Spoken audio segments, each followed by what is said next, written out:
All right, guys, welcome back to another episode of the TO Show. I'm excited this week to have another awesome guest. But I know we took the little hiatus off last week, but here we're back with another awesome guest with us this week. But before we get things going, guys, don't forget to follow us on all social media accounts and give us a little like and subscribe on YouTube or any other podcast platform where you guys get your podcast. The support goes a long way. Tell your friends. We've been continuing to grow our podcast. I appreciate everyone's tuning in and supporting us and watching us as we've seen, steady growth through 2022. And let's keep it going, guys. We're going to keep bringing you guys some awesome and new guests that kind of give you guys new content every week to listen to. I hope you guys are enjoying. If you are, feel free to drop a like. But let's dive into things, guys. Here today. This week we got Michael Balko with us. Come on, what's up? What's going on, Michael? What's up? Thanks for having me, man. No problem. Well, let's dive into things, Michael. So just tell a little bit about the viewers, kind of a little bit about your background and kind of, how you've gotten to here to this point. Yeah. So originally I'm from down south. I was born in Florida, lived there for a couple years, moved to Georgia, and then eventually moved up to Seattle, Washington before coming to Erie, PA. And man, it's always just kind of been crazy. So, I think whenever I moved to Erie, like I started like gaining a love for sports even more than I did like growing up and stuff. But like I really started to like grow a connection in the sports industry and all of that. And then, I got the opportunity to got my first job with the Erie Bayhawks, and then not long after the Erie Seawolves. So I got my foot in the sports industry, and I knew that like that's kind of just what I want to do with my life is work in sports and things of that nature.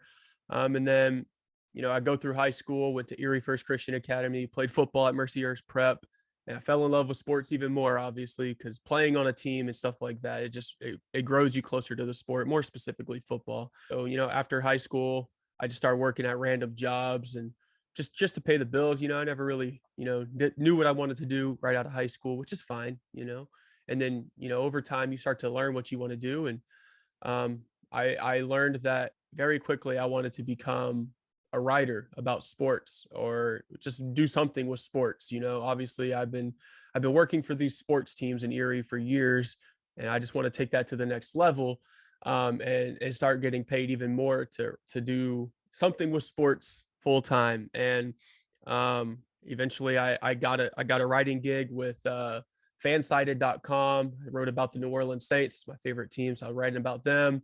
It eventually kind of grew. I started writing for multiple different websites. I wrote about the Golden State Warriors for a little bit.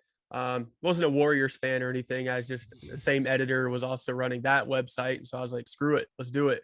So I wrote about them too. And then I wrote about the Detroit Tigers for a little bit, obviously working for the Erie Seawolves. They're AA affiliates of the Detroit Tigers. So that kind of helps out with that. I get to I know about all the prospects and stuff. I know them personally. So like, it's really cool in that regard. And then, after my fan-sided writing career was kind of over, it progressed into a gig with NBAanalysis.net as well as NFLanalysis.net, like the same owners. I wrote for both sites, and they paid me to write full time until I got laid off from it in June. And then ever since then, I just kind of been freestyling, doing my own thing. And then writing, and then hand in hand with podcasting as well. It's been great, and so that's what I've been doing, man. I've just been kind of got it out the mud a little bit, like a lot of people in Erie. Just kind of had to teach myself. My own teachers in high school kind of just told me that I didn't really have a future in writing and things like that, and that the military was my best option.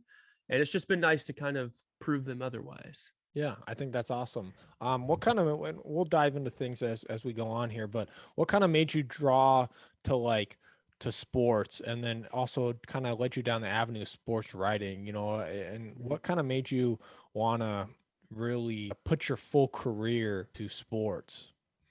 Yeah, I think the security's there in terms of like job security.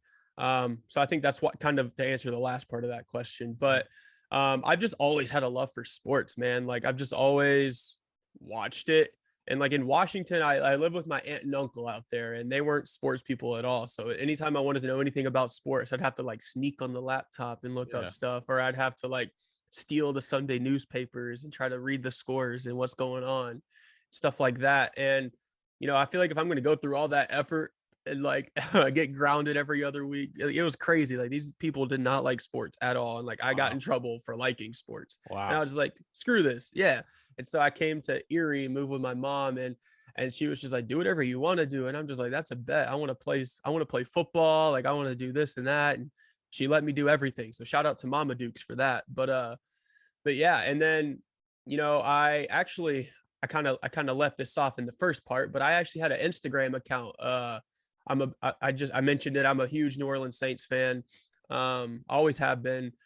And I created an Instagram account back in 2015, and it's called Saints Highlights. And I would just post highlights from the games, and it blew up. And at the time I stopped using it, it was at 32,000 followers. Wow. Yeah, and I actually sold that Instagram account to help pay for my wedding. So that was crazy. They paid me $3,000 for an account with 32,000 followers on it, and paid for the majority of my wedding, which is nice. So that was cool. But that kind of just got my foot in the sports industry. That, and as well as working for the Erie Bayhawks, I was the mascot for them. Working for the Erie Seawolves as well. This is my last season working for the Erie Seawolves. So we're gonna go out with a bang. But yeah, so all of those combined kind of was just like, I love sports, man. Like that was just kind of like my realization, like this is what I want to do. And it's just like and then like eventually when you start to get into sports and you start to meet the athletes that you watch on TV and you start to interview them on your podcast, and you're just like, it starts to like be just kind of like a realization that like they're just people, you know what I mean? And they're just really, really good at what they do. And I kind of was just always fascinated by that. And I've always like been been the kind of person that understands that athletes are just people. And like, I don't like freak out about them. Like I had the opportunity to meet Tim Tebow, who was like my lifelong idol. Like if I could ever meet one person in my life, I would want it to be Tim Tebow. And I got to meet him when he played baseball and came to Erie. I was a bat boy for the Erie Seawolves at the time. And I got to meet him, and I had an interesting encounter with him, to say the least, but I still got to meet him, and it was cool. And I mean, everyone's just a person, and kind of realizing that, I think like grew my love for it even more. And yeah, and yeah, that's just kind of why, I've always wanted to work in sports and why I love it so much. You've seemed like you've had like a lot of jobs to kind of get your foot in the door, but how are you kind of able to kind of elevate your career to possibly, writing or getting a bigger gig? You talked about getting mascot or being a bat boy. How are you able to just continue to move up in those ranks of those programs that you were a part of? Yeah, I think it's all about honestly just building connections and just maintaining a positive attitude with everything you do. The same way I'm talking to you is the same way I go through my day-to-day life. Like I love people. I love building connections. I just love making new friends. Like it's one of my favorite things in the world.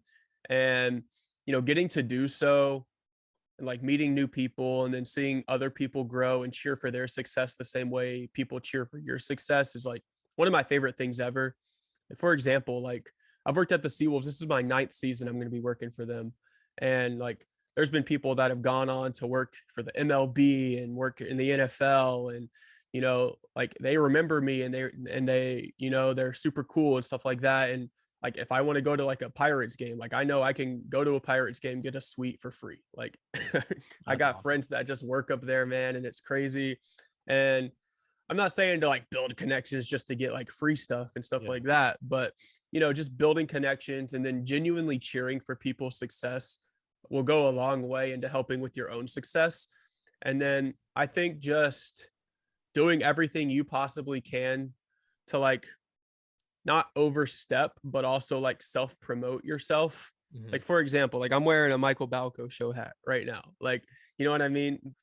I'm not like consistently just saying, make sure y'all check out my podcast. You know what I mean? Mhm. But by the way, check out my podcast. No, I'm Yeah, just go check out Michael's podcast. He's an up and coming, writer, podcaster, kind of you name it, man. He's a jack of all trades. Been doing good things. Been seeing on social media and stuff like that. It's awesome. Changing gears here a little bit. What kind of made you, outside of living with your mom, to come back to Erie?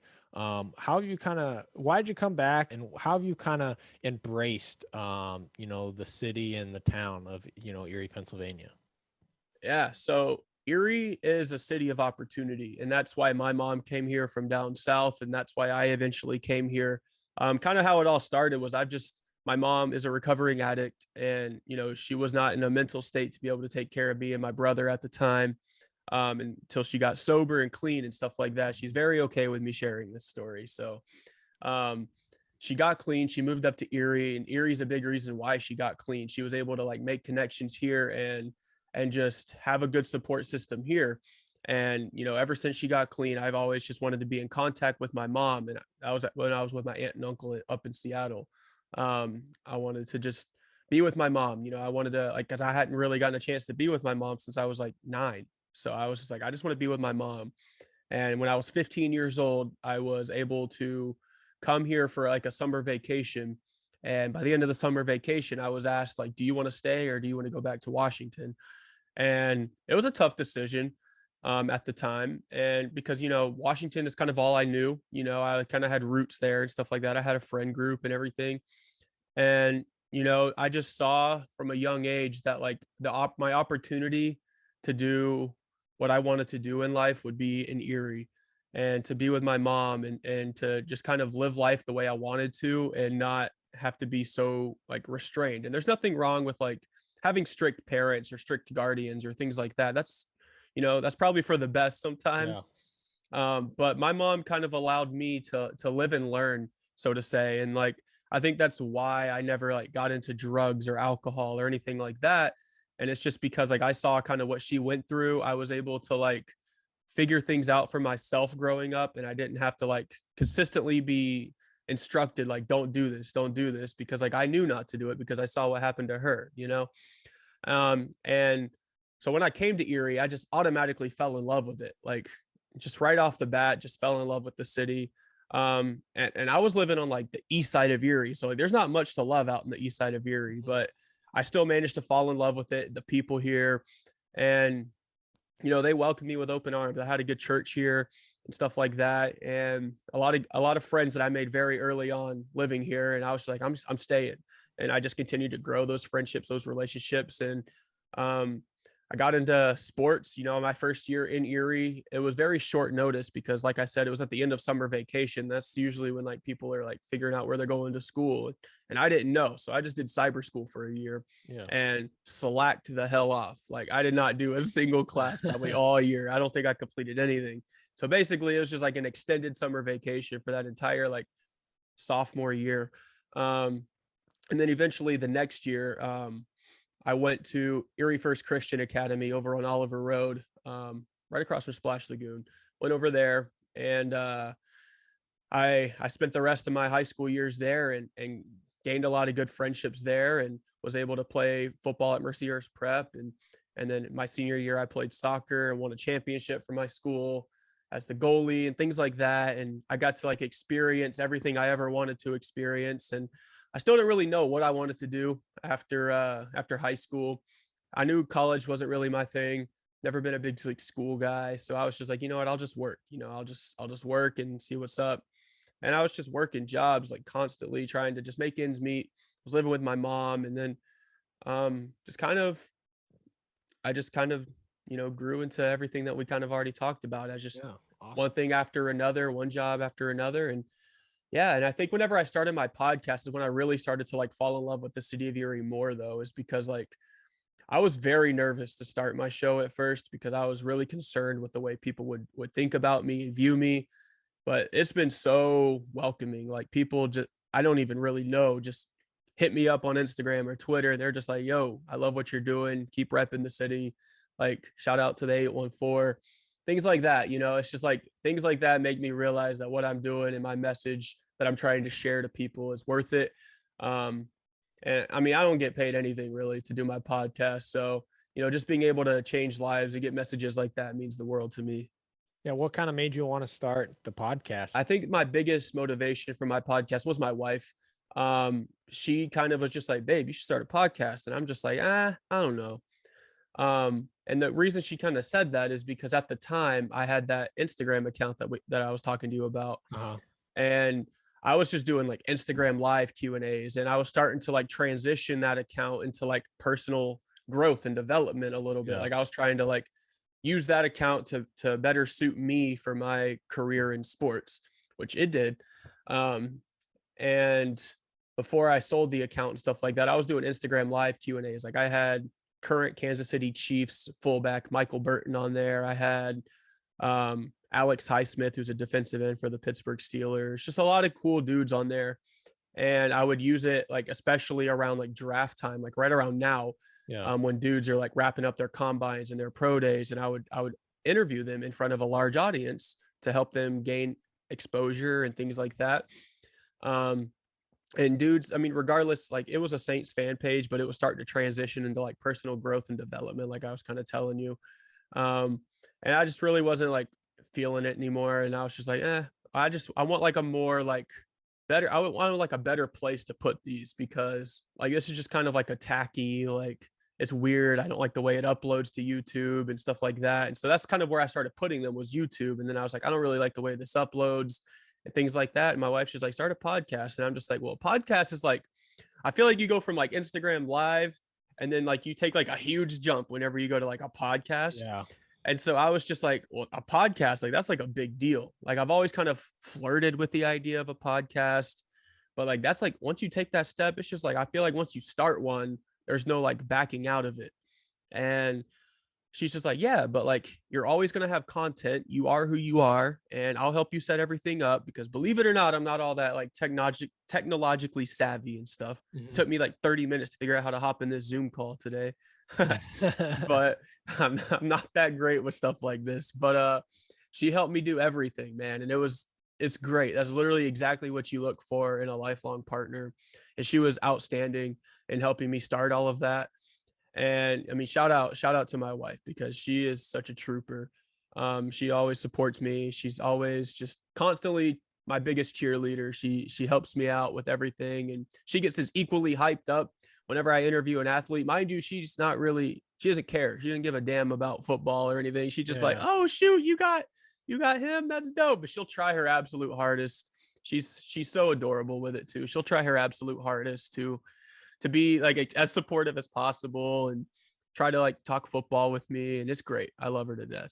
But That's yeah, she's my biggest inspiration for it, for sure. She's my biggest inspiration for everything I do, because I mean, without her, like I'm nothing, I feel like, so it's just like, yeah, she's my biggest inspiration for it. She's the reason I started it, and she's the reason I'm still going strong with it. And she's the reason I love it as much as I do today. Yeah, that's awesome. That's awesome. So, what are some cool kind of guests, and tell us a little bit more about kind of like what you guys talk about in your podcast, kind of what you guys talk about, topics or other things, and how often are you guys posting and kind of doing that podcast? Yeah, yeah. So when I first started my podcast, I was starting it under like the security of like, if I don't have a guest to hop on this show, I can still talk about sports and be fine. So I was at first, I interviewed people, and then like if I didn't have someone to hop on, I would just talk sports and it'd be Uh, cool. It's since transitioned. I realized I'm just like, it is very easy for me to get guests for some reason. I don't know why. I've never had an issue getting people to join the show. And maybe it's because I'm very like broad with my horizons. Like I was at the time, I would just interview anybody, like anybody who just wanted to share a story and all of that. Like I'd put them on the show yeah, basically. Like I don't care about how good you are or anything like that. It doesn't matter. Like if you just want to join, you can join. And then so I realized I didn't have any problems getting guests. And so it kind of transitioned from that into like, I just want to change lives, like that was kind of like, so the first year of the Michael Balko show, like the first like half year, I guess I would say, it was just like trying to get my footing, trying to figure out what I wanted to really do with it. And then like the second like half of that year, it was like, okay, I'm going to use this to motivate my city to like chase your dreams, basically. Like I would start interviewing dudes with stories and like how they overcame adversity, it was just athletes at the time. Yeah. I would just be interviewing athletes, and it would like their stories, how they overcame adversity, like what they're doing. Like, and then like I started it in the middle of COVID. So like my podcast has pretty much been ever since COVID started. So like people would talk about how they're having to like how they're not getting looks because of COVID, and how it's like keeping them out of pro days and combines and opportunities to take their talents to the next level.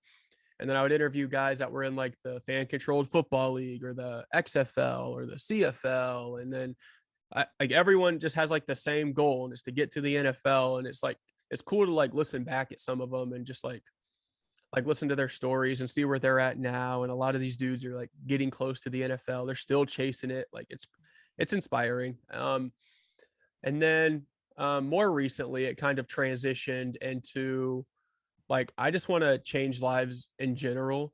And I don't want to be confined to a singular, niche like in sports. I just want to talk to anybody who has something to talk about, like I want to talk to any public figures, YouTubers, actors, singers, songwriters, athletes still. Like I'm not completely done with athletes and stuff, but I don't want to be like confined to one singular department. And so I'm interviewing anybody. Like, and I just did one with my boy Jason Lacricchio, who is an indie / like hip hop artist. He's very young, up and coming. And I've just been like nonstop listening to his music because I gained that connection with him, and it's been so good and all of that. And we were able to preview a new song that he released. It's an absolute banger. On my podcast is the first time it was ever viewed out to the public. So it was cool. And just getting to do stuff like that is just really inspiring. And I guess some of like the names that I've had on my show is Alex Highsmith, obviously, Pittsburgh Steelers defensive end, NFL Hall of Famer Morton Anderson was actually my very first podcast ever. And that was kind of like why I started it, I guess, is because it's just like, I need something bigger than like YouTube to put Morton Anderson on. Like I can't just interview an NFL Hall of Famer and not put it on something. Like I can't just do an Instagram live Q&A with Morton Anderson. That's not happening. Like we need something a little bit more like professional than that. So we literally created the podcast the day before my interview with Morton Anderson. And so I'm just like freaking out. I'm like, I have to worry about interviewing Morton Anderson at 8:00 in the morning. And we're creating this podcast at 10:00 at night. Like, what the hell am I going to do here? Like, and so I'm just like freaking out, like, oh my gosh, I've never done it before. And that's where like my wife came into the picture. She's like, yo, chill, I got this. And I'm just like, bet, I'm glad you do. So That's awesome. but yeah, them, and then just so many. I can't even really think of them all. There's been so many. Javon Johnson, who's a local legend, obviously. He played in the CFL for over a decade. I'm still shooting for James Conner. I got Jerry Roberts on. He's a Big Erie guy. You played with him. Let me see who else. We're going to be going for Terry Roberts here pretty soon too. I need to get Bo on. I need to get Bo Bauer on. I saw you had one with him. Yeah, that was fun. That was fun. That was a good guess with Bo. That was a fun episode. But it seems like you've had a lot of cool, awesome guests. Where do you just kind of just reach out to these guys? How are you able to kind of draw? It seems like you've had a lot of big name guys. How have you been able to kind of draw those people in to kind of coming on your show? Yeah, I think literally the power of a DM is so strong. Like it's crazy. Your DM game has to be on point though, because like I'm telling you, if you don't have your pitch top notch whenever you're approaching these athletes and these people, like they're just going to leave you on scene and you're not going to get a second chance. So like what I kind of do is I try to do like a little bit of research before I reach out to the person. I look at their social medias. I look at like the kind of person they are, and I look and I try to learn a little bit about their story and things like that. And then I make my pitch to them, and I'm just like, listen, like, yo, let's chop it up on the podcast for however long you want to. And let's just learn more about you. Let's inspire some people. Let's change the world. You know what I mean? Like, let's just do this together. And then you go into it with the same mindset, and you go into it with the same, you already kind of have the connection. And so it's just really natural from there. And then it's just like, you're just chilling. You know what I mean? You're just having a conversation with a professional athlete or a collegiate athlete at a high level, or anybody, whoever you're talking to, a celebrity, anybody. And you're just having a casual conversation with them, and you're doing something where like a normal person, if they had that opportunity, would probably be like freaking out, and you're just like cool, composed, and you're just like, yeah, because it's just like you reached out to him, you've been in constant contact with him. And I think that's one of the biggest things. So you make the pitch, and then my biggest thing is like you don't want to try to do the podcast as soon as possible unless it's like somebody who you can't pass up on, like a Yeah. Morton Anderson or something like that. You want to try to like let it simmer, continue to like message back and forth, really build that chemistry so that whenever you join, it's just like a natural conversation. You're just having fun.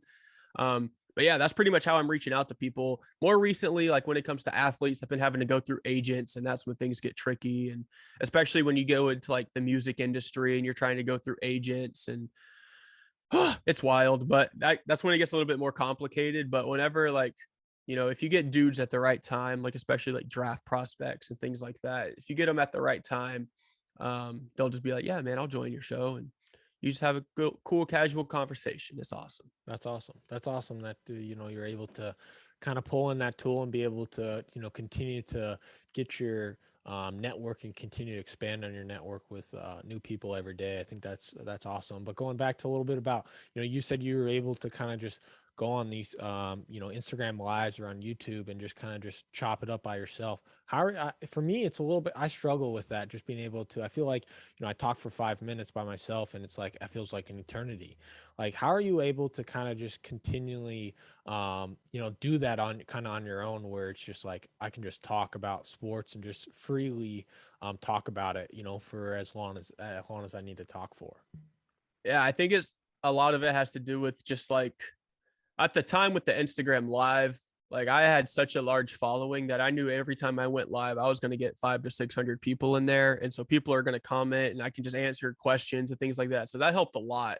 But I think just knowing what you're talking about helps a lot. So it's just like if I know I'm going to talk about sports on a podcast, I'm going to like do as much research as possible with whatever the heck we're going to be talking about so that I don't look like a moron whenever I'm being asked questions and things like that. Like for example, like obviously I'm a big Saints fan. I'm hopping on a podcast with one of my good friends, Merv, tomorrow. And we're going to be talking about the Saints and Jameis Winston and all these things. And I'm super excited for that. And that he sends me the questions in advance because like I like to make sure I know what I'm talking about. I like to back up what I'm saying with stats and analysis and roster history and just all sorts of different things. But being prepared is definitely like the biggest thing. Because if you're not prepared for it, I mean, it's just like a normal job. Like if you're not prepared and you don't know what you're talking about, you're not going to last very long at that job.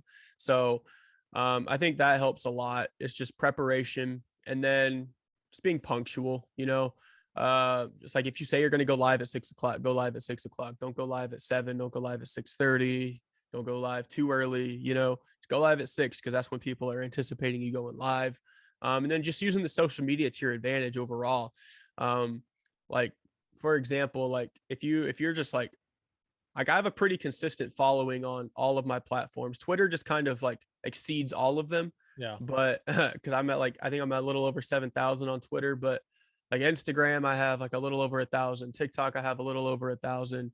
And then what's the other one? Snapchat. I don't even know. I don't even know what I have on Yeah, I mean, Snapchat. it's all kind of relatively all the same. It- But yeah, diving yeah. into the kind of the next question about like Twitter, you had a tweet. I mean, I've gone through your profile and stuff. Like, I mean, just 2 weeks ago, you were trending on Twitter with like Freddie Freeman, and then you have a couple tweets that are just constantly just blowing up like every other week. You've kind of got in a little bit. I wouldn't say in the insider game, but it seems like you've kind of cracked the surface a little bit about reporting some things here and there.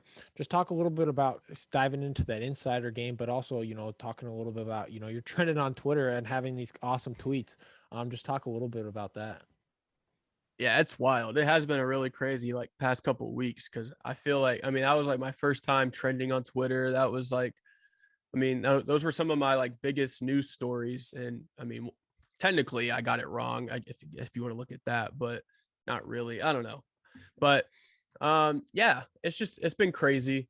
Like with the Freddie Freeman tweet, like it's just like it kind of goes back to like making connections, like the Uh, Seawolves and making connections there. And I've gotten to like make connections with dudes who are now like in front offices, and they can hit me up and they can just be like, oh, yo, Mike, this is what's going on. And I'm just like, oh, sweet. and I won't tweet it out if I don't trust it. And I probably shouldn't anymore because I've been gypped a few times and it's been rough for me, but it's okay. I mean, it's all part of the game. You know, Schefter gets them wrong sometimes too, but I don't have like the same resources as like the big guys like Schefter and guys like that. But like I'm doing my best. I'm just a kid in Erie, and you know, people are telling me these things and I'm just throwing it out there. Um, and you know, I do okay, I think. And I think a lot of it is just like, I mean, you know how social media is. People are just like, I've never heard of you before, so I can't trust you and things like that. Like I just posted a tweet like a few minutes before I even joining this show, and it was about something I heard from somebody who works for the Colts, and they're potentially thinking about like adding Julio Jones. Like there's already been a little bit of interest there and reuniting him with Matt Ryan, you know? So that's a TO show exclusive right there. That's But awesome. Thank you. but yeah, so I think it just has a lot to do with like the connections you make and kind of diving into it. It's a risky business because if you're wrong, they're going to let you know that you're wrong with screenshots and a million messages. And it doesn't matter what you tweet from that point forward. Every single time you tweet anything in the insider game, they're going to bring up the one time you were wrong and things like that. But I've also been happy to like been right about a few things. I was right about you know, the release of Isaiah Wilson last year. I think that's his name. Yeah, the Titans offensive tackle at the time. I was right about Quan Alexander, the Saints linebacker, and his release. And that's like the most rewarding thing ever is whenever you're right about something and then all the people who told you you were wrong are just like, oh damn, I guess he was right. And that's my favorite thing ever. That's kind of what fuels it. That kind of fuels the fire a little bit. It's just like I love proving people wrong. I mean, I prove my own teachers wrong, things like that. So I feel like if you have to prove your own teachers wrong, you can prove anybody wrong. So Yeah, how do you figure out like kind of what's kind of like true and what's kind of like, because some people are just trying to like point a narrative for, certain things like whether it's trades or leases or other things like that, where it could be like, oh, we're trying to leverage this. So we say this so that, we make it out public. So then, whether it's the fans or even another camp indirectly thinks, a different way. How are you able to kind of sift through that and be like, hey, like this is a bunch of this could be a bunch of BS. This is the real deal. yeah, I think a lot of it has to do with just the connections you make and your personal connection to the person telling you the information. If it's not somebody that you've ever really seen before, heard of, or has any sort of extensive background, it's crap. Like, I'm not taking that. Like, sorry, man. Like, you're just trying to make me say something to make me look bad. But like, for example, like the Freddie Freeman one was told to me literally by somebody who works for the Braves who used to play professional baseball. So with that one, I'm just like, okay, I will put that out there. And if it's wrong, like it's wrong. And I mean, I guess technically it was because the tweet was he was either going to pick between the Braves or the Yankees. But also at the time, like there was that trade with Matt Olson, and that trade was being in consideration by the Dodgers at first. So originally it was looking like it was either Braves or Yankees, and that's pretty much how it was until Matt Olson was traded to the Braves instead, and then the Dodgers were able to get Freddie Freeman. And so it's just kind of just like Lego blocks. It's just like, all right, Matt Olson went here, so it's just like, all right, here's the other one. So right after that happened, it was just kind of like now it's down to the Dodgers and Yankees, and then that ended up being right. So I didn't get really any hate for that one because everybody understood like the explanation. But that's the thing is like if you are like going to be wrong about something, make sure you have like a valid explanation, or else like you're just toast out there. Um, but yeah, so that's kind of like where that source came from, and like everyone's just always like, source, trust me, bro, and stuff like that in the comments and all of that, and it's the worst thing ever. It's super annoying, but it's okay. um but yeah, and I think like it's just it kind of all just depends on the personal connection that you have, and then like who's tweeting you. Like obviously I didn't really know that guy prior, but he hit me up, and like I looked him up and everything. He was verified on Twitter and he used to play baseball and all of that stuff. And I was just like, all right, like I trust you, and I put it out there. Not saying names though, but I put No, it out there. I put it out there, and it was good. And I was able to go trend. I was trending because I was like the first one to talk about Freddie Freeman. It was right after the lockout ended, And so I was like the first one to have news out of everybody. Like it was crazy. Everybody else was still tweeting about the lockout being over, and I'm tweeting about where Freddie Freeman's going to go, and it just erupted. It was crazy, and it was nice. But yeah, I think it all kind of just depends on your connection with the person that you're talking to. Yeah, is that kind of like a next step of a goals to kind of be like an insider, whether it's for like the NFL or a different sport, or just kind of be an insider for vast variety of sports? Because you've talked, you said you've written for football, baseball, and basketball. So I mean, those are three very major sports. Or that's kind of like what's your next step or next goals, or kind of like to continue to propel yourself. Yeah, I think so. I would like to, for sure. Like if an opportunity came to, be able to like work for ESPN or something like that, I don't think I'd be able to pass that up. Um, but yeah, I mean that would obviously be like my end goal. I would love to just be able to like break news for a living and be like one of those trusty sources that you always see, and be able to just elevate myself to an entirely different level. But I also understand that things like that take time, especially without a college degree. Like doing what I'm doing without a college degree is borderline like unheard of. And I've had like dudes at ESPN tell me that. Like I went, actually my honeymoon with my wife, we went to ESPN, and like we went to Bristol, Connecticut. We Yeah. got to see like the ESPN campus and stuff like that. We didn't get to go inside or anything, but we went there because I mean, at the time we felt there was a strong possibility that I could be working there eventually. Um, and so I mean, that's just the goal. That's my dream job.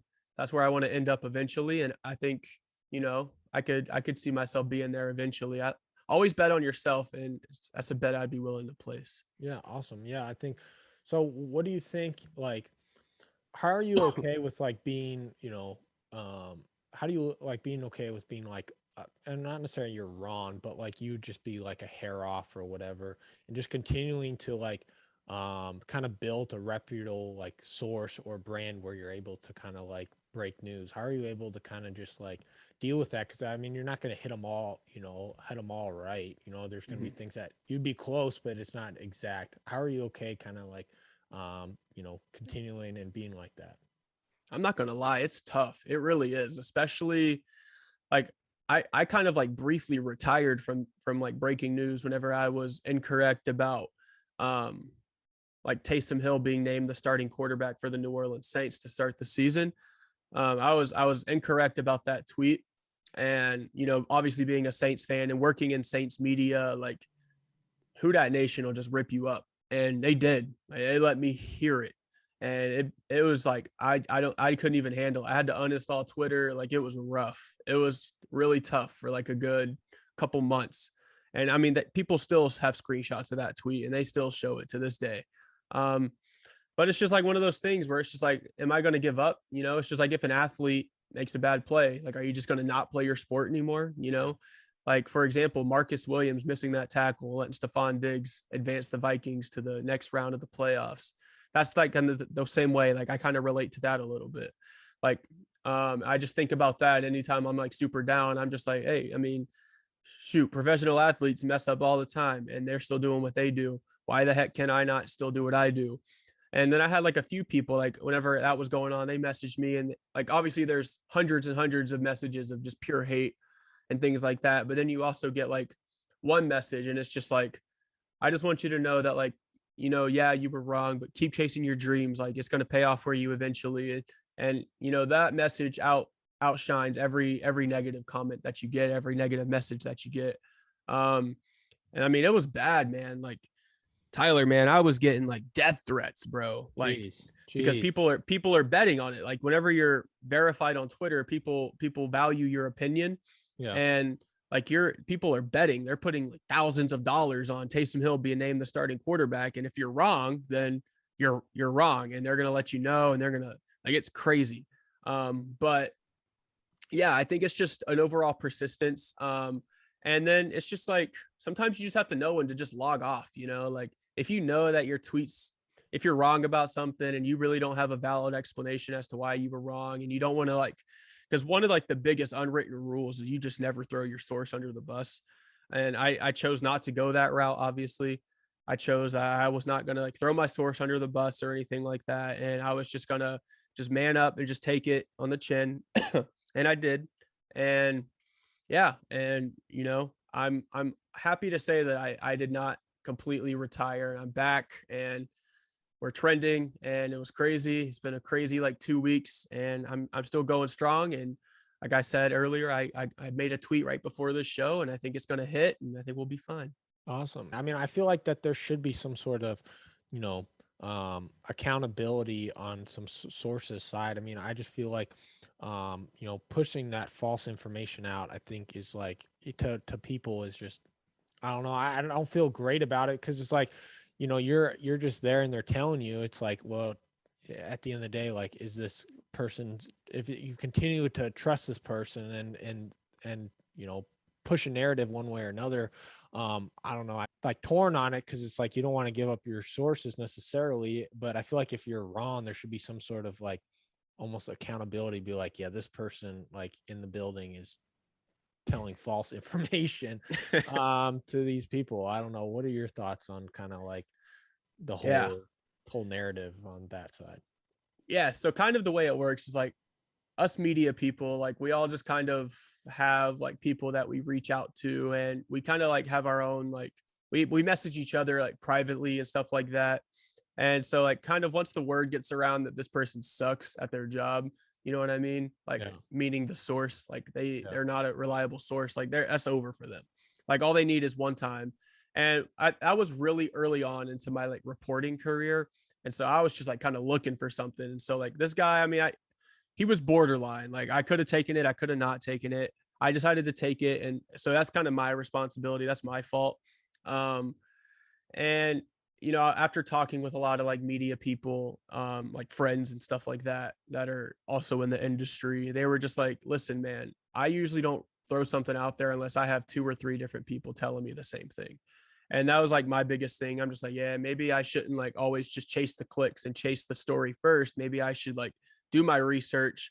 And so that's kind of it fell on me. So that's why I didn't feel like I necessarily had to throw him under the bus Yeah. because like at the end of the day, it all falls on the person tweeting it. Like if you hit once you hit send, it's out there. So um and that's why like I didn't really feel like it was necessary for me to like put the person on blast or anything. And people like that don't usually have social media. They usually just like they feed they're usually like front office people who like feed the information out like to certain individuals. They tell you what you can and what you can't say and things like that. That's kind of how it all works. But yeah, and so I mean at the end of the day it's kind of on me. I should have talked to more people and I didn't. But Yeah. yeah. So Yeah, I mean, it's a good way to learn. I mean, it's the easiest way to learn. Hey, I'm not doing yeah. that again. So, it's also awesome to kind of learn from mistakes. What's kind of, I don't want to give any source away, but what's kind of like your highest like person that you can like at least have a like a high up source in it could be any sport of kind of what is your highest ranking in like whether hmm it's the MLB, NFL, Yeah. NBA or whatever. How I've high had up is some guys that yeah. you talk to?